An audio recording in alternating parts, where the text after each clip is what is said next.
Thank you for joining us for CBN NewsWatch. I'm Efrem Graham. Ahead today, Israel watching out for a potential new threat as Islamic rebels make gains in Syria. Here at home, political backlash against President Joe Biden over his pardon of his son Hunter. The Supreme Court set to hear a major case on a state law banning transgender surgeries for minors. And our interview with actor Kristoffer Polaha about his new Hallmark movie and his work to raise awareness for Giving Tuesday. All those stories and more ahead today, right now on CBN NewsWatch. This is CBN NewsWatch. We begin this busy Monday in the Middle East, where a potential ceasefire and hostage release deal between Israel and Hamas could be in the making. That possibility coming as Israel is closely watching its other northern neighbor, Syria, after Islamic rebels captured the second largest city in that country. Chris Mitchell has the story. He reports now from Jerusalem. Within the past few days, Islamist rebel forces launched a major offensive against the Syrian regime and now control the second largest city, Aleppo. This is unprecedented for the rebellion. The rebellion never held all of Aleppo, and it was expelled from all of Aleppo because it held the eastern part of the city for a while in 2016. Over the weekend, the rebel forces continued their advance further south. Jonathan Spire is a Syrian expert with the Middle East Forum. This must surely be a very major blow both to the Assad regime and indeed, I would say, to the larger regional alliance of which the Assad regime forms a part, namely that regional alliance headed by Islamic Republic of Iran. Israeli Prime Minister Benjamin Netanyahu addressed the Syrian situation. We are constantly following what is happening in Syria. We are determined to defend the interests of the State of Israel and to protect the achievements of the war. As of now, I would say there are not major implications for Israel because all of this, of course, is taking place in northwest Syria, which is an appreciable amount of distance away from the Golan Heights and Syria's border with Israel. In Lebanon, a somewhat shaky ceasefire is holding. With Hamas's strongest ally, Hezbollah, out of the war for now, Israel is putting pressure on the terror group to make a peace deal in Gaza. One of their main partners in crime here, Hezbollah, has now cut a ceasefire deal, and they thought that Hezbollah would be with them till the end. President Biden's national security advisor says Hamas, Israel, and intermediaries are all negotiating again. And our hope is that we can generate a ceasefire and hostage deal. On Monday, the IDF announced the death of Israeli-American Omer Nutra, a New York native taken hostage by Hamas on October 7th. Nutra's death follows the emotional propaganda video released by Hamas over the weekend of Israeli-American hostage Idan Alexander, who pleaded directly with President-elect Donald Trump. Use your influence and the full power of the United States to negotiate for our freedom. Every day here feels like an eternity, and the pain from inside grows from day to day. At a rally to free the hostages, Idan's mother told the crowd she spoke with Prime Minister Benjamin Netanyahu. He reassured me and promised that now, after reaching an arrangement in Lebanon, conditions are right to free you all and bring you home. Meanwhile, the Syrian Christians in Aleppo worry they're in grave danger because of the Islamist rebels now in control. When we've seen them take over areas in the past where Christians live, Christians have been treated badly, up to and including forced conversions to Islam and other acts of that nature. Going to continue our coverage now with Chris in Jerusalem. So, Chris, could these advances of the Islamic rebels in Syria pose a threat to Israel? Well, Efrem, they probably could eventually, but right now, as we said in our report, they're a long way from Israel's border. But if they ever got close to the border, these are jihadist groups, and they want to destroy Israel. There's also concern by some here in Israel that they may be close to a chemical weapons facility that Syria has built, and they might get control of that. But Israel, Menachem Begin has said, when asked if he supported the Iran-Iraq war, that was back in the 1980s, and he said he replied he wished great success for both sides. So the Islamist rebels constitute a threat to Israel. Not that close to it right now, but Israel is also a major enemy, and it wouldn't be bad. It would be bad for either the jihadist group to be on Israel's northern border or Iran. Let's talk about the geopolitics involved inside Syria. What can you tell us? Well, it's very complicated, Ephraim. You almost need a scorecard to keep track of who's who. But geopolitics is at the center of what's happening here. The offensive by these two Islamist groups came out of area that Turkey controls. So Turkey apparently is tacitly supporting or giving these rebels permission for the offensive. Erdogan himself, the president of Turkey, he supports Sunni Islamist organizations. At the time, he sees both Syria and Iran as weakened, as well as their ally, Russia. Russia's occupied in Ukraine. Iran is weakened by Hamas's and Hezbollah's defeats and by Israeli attacks. And Syria is a key component of Iran's regional bloc. So this is real estate that Iran really wants, because it's Iran's route to Lebanon and to the Mediterranean, and to be able to supply Hezbollah and also be next to the borders of Israel. So this offensive threatens all of that. So right now, Russia, Syria, and Iran are beginning to fight back. Russia is committing airstrikes, and Iranian-backed groups from Iraq are on their way to the battle. So, Ephraim, it looks like we can see many bloody battles ahead inside Syria. We learned today that an American-Israeli soldier was killed October 7th. What are the obstacles to a ceasefire deal that would lead to the release of more hostages? Well, Ephraim, I think those obstacles have been obstacles for months now. Hamas wants the IDF to pull out of Gaza. It also wants to play a role in a future of Gaza. Both of those are non-starters for Israel. The three goals of the war from the very beginning for Israel was to defeat Hamas, not to allow it to govern Gaza after the war, and to free the hostages. We've reported before that Israeli Prime Minister Netanyahu, he's offering $5 million for each hostage to be freed and a safe passage out of Gaza. The danger for anyone accepting that deal, if they were discovered, Hamas would likely kill them. We also understand Senator Lindsey Graham is telling Axios to let the Israelis know that Trump would like a Gaza ceasefire before his inauguration. He said, quote, Trump is focused on the hostages issue, and he wants the killing to stop and the fighting to end. Whether or not that's going to happen, we don't know. We have read differing reports of how many hostages are still alive. I've heard reports of 60, others say close to 50. But you can see from this gut-wrenching video, the condition of these hostages is horrific. That's why so many have been praying and have prayed for their release since October 7th. Indeed. Chris, is there concern in Israel that Hezbollah and Hamas would use ceasefires to rebuild their forces and strike Israel again? Yeah, it's a concern on both sides, on both fronts, Ephraim. It's why Israelis who fled the north, they're reluctant to go home right now. It's also why the IDF is enforcing the ceasefire inside Lebanon and actually hitting some Hezbollah targets in that border zone. It's also a concern of Israelis on the southern border. As much as everyone wants the hostages home, this is one of the major roadblocks to a ceasefire deal with Hamas. And so they here on the northern front and the southern front, it's very difficult to make sure that Hamas is completely defeated. Some people are saying that the Hamas may be degraded dramatically, but it's still the de facto power in some places in Gaza. So both, I think, Israelis on the northern border, southern border, looking for complete defeat of both Hezbollah and Hamas. All right, our CBN News Middle East Bureau Chief, Chris Mitchell, thank you so much, as always, for your insights. Stay safe, and know we continue to pray for you and our team there on the ground in Israel. Coming up, President Biden facing criticism after pardoning his son Hunter, while Democrats quickly attack President-elect Donald Trump's choice to head the FBI. We're going to bring you a look at both when we come back. After months of repeatedly saying he would not do it, President Biden pardoned his son Hunter Sunday night, leading to criticism from Republicans and even some Democrats. Hunter Biden faced the possibility of decades in prison on a number of charges. The president's action coming as Democrats are going after President-elect Donald Trump's choice to lead the FBI. Dale Hurd is on this story.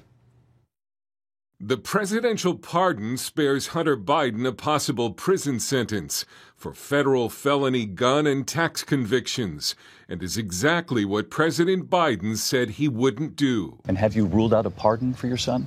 Yes. The pardon goes beyond Hunter's gun and tax charges, covering any offenses he committed or may have committed over a 10-year period, from January 2014 through December 2024. The move comes weeks before Hunter Biden was set to be sentenced and less than 2 months before President-elect Donald Trump returns to the White House. Trump posted on Truth Social, "Does the pardon given by Joe to Hunter include the January 6th hostages?" A sign to some that Trump may pardon those convicted over what happened at the Capitol that day. Republican Congressman James Comer, who chaired one of the House probes into possible Biden family crimes, said in a statement, "The charges Hunter faced were just the tip of the iceberg. President Biden and his family continue to do everything they can to avoid accountability."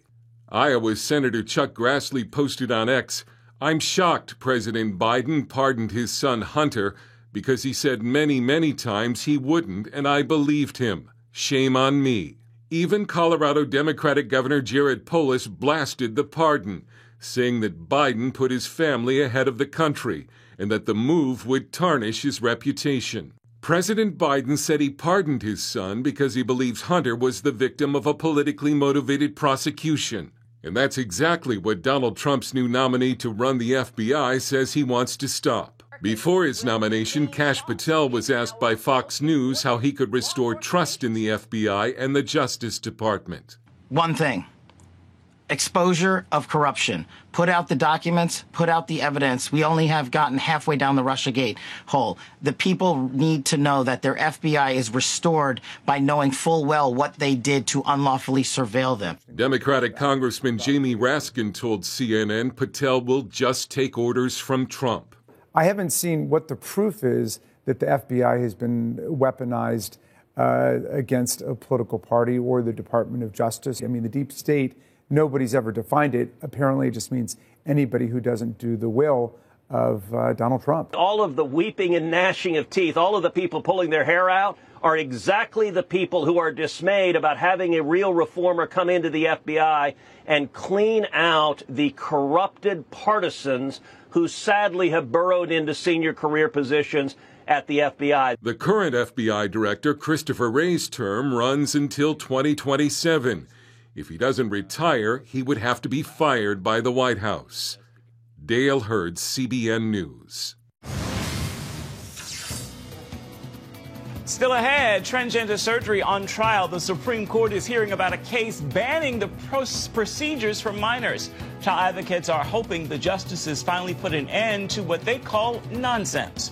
CBN News takes us inside this legal battle. We've got the story for you when we come back. The Biden administration is challenging a Tennessee law that prohibits doctors from performing gender transition surgery and other procedures on minors. The Supreme Court is set to hear the case Wednesday. The court's decision could have a profound impact on the safety, security, and well-being of America's children. Wendy Griffith has our report. Tennessee passed the law last year, banning children from receiving hormone therapy, puberty blockers, and gender surgery. Those suing say the transgender patients must have the right to these treatments. Child advocates disagree, saying they're harmful. We know, based on research, based on clinical practice, based on growing international consensus, that these interventions for minors are not based on any credible evidence that the benefits outweigh the risks. There are a growing number of teenagers and young adults who say that they have been harmed. Leo Sapir of the Manhattan Institute hopes the case, United States versus Scarametti, will expose what he calls the Biden administration's extreme and dangerous transgender agenda when it comes to surgeries for kids. They eliminated age minimums from their standard of care recommendations under pressure from Dr. Rachel Levin, the Assistant Secretary for Health at the U.S. Department of Health and Human Services. This is an opportunity for the court to put an end to this nonsense. Ed Whalen with the Ethics and Public Policy Center notes that the World Professional Association for Transgender Health proposed age minimums for trans surgery, a recommendation that Levine, a transgender male, refused. Levine said, no, that would be politically disastrous for us, take them out. And that's what ended up happening. The Justice Department joined a Nashville teenager, his parents, and the ACLU, arguing the state law discriminates on the basis of transgender status and violates the Equal Protection Clause of the 14th Amendment. If the court can announce that we are not protected under the Constitution, it can and will do that for everyone. And the movements that are targeting trans people currently are pushing the false narrative that it is harmful to be trans. In a statement, the parents of the transgender boy who identifies as a girl say, "We don't want to leave Tennessee, but this legislation would force us to either routinely leave our state to get our daughter the medical care she desperately needs, or to uproot our entire lives and leave Tennessee altogether. No family should have to make this kind of choice." Sapir points out, however, that research on so-called gender-affirming care shows it can harm kids, both short and long-term, leading England and several other European countries to limit the treatments. Puberty blockers are associated with risks such as cognitive impairment, bone density problems, brittle bones, sexual dysfunction, and of course sterility when they're coupled with cross-sex hormones, lifelong sterility. There are serious risks that come from these interventions, and I haven't even gotten into the surgery issue.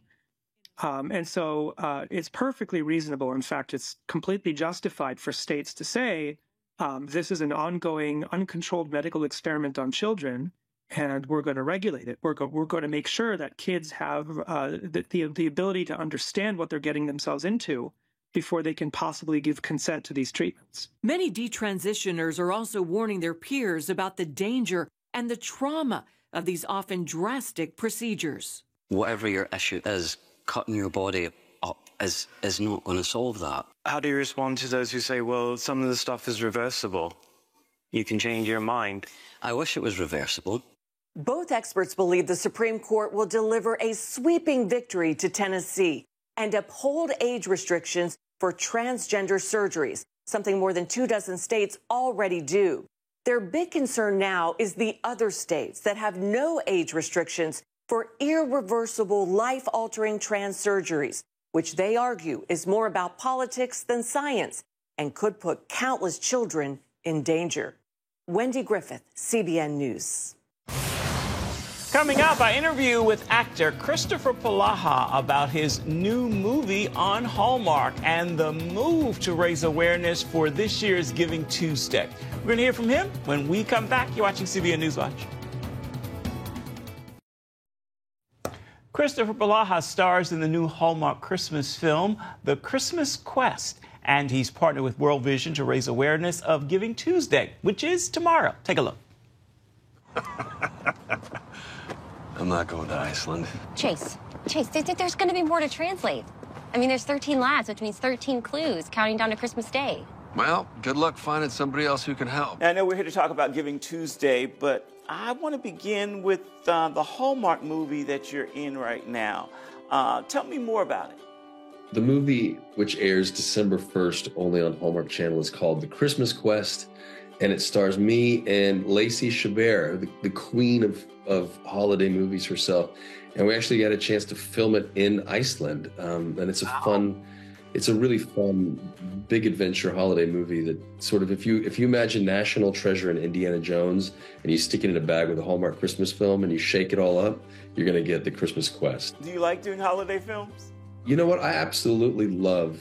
I started doing them. My first one was in 2016. And I've been privileged enough and blessed enough to be able to do one a year since then. And it's such a special way to be a part of people's holiday traditions. Stephanie? Thank you. I mean, I'd say you have no idea how much this means to me, but I think you might be the one person on earth who actually does. You're welcome. So let's talk now about Giving Tuesday. Why is this so important? Well, World Vision they have a Giving Tuesday challenge, and they're halfway to meeting their $4 million goal. And I think in a season of so much consumption, it's nice. It's nice for the soul to give back. And World Vision has made it an absolute pleasure to give. when you go to the catalog through worldvision.org, you can find their catalog, and they've got all these different ways that when you donate, you can, in exchange, get a gift. So for example, the Further Together wax string bracelet by me, my wife and I designed these bracelets. They're handmade by craftspeople in India. And it's just this beautiful way to donate. And why have you chosen to partner with World Vision? You know, World Vision has been doing amazing deeds around the world for 75 years. There's a ton of accountability. For example, in 2023, 89% of World Vision's total operating costs and expenses were used for programs that benefit children and families and communities in need. I just think it's incredible. They're first responders when there's a world crisis, like the Sudan refugee crisis right now. World Vision is there helping. When Hurricane Helena hit the southeast, World Vision rushed in. And again, so many different ways that they provide aid, whether that's through fresh water and well digging, or if you go again to the catalog at worldvision.org, your family, you can donate a goat, and World Vision will literally send a goat to a family, and then that family can use the goat for milk and get nourishment, and then any excess milk they can turn into yogurt or cheese, and they can sell that, and they can also start to make a living.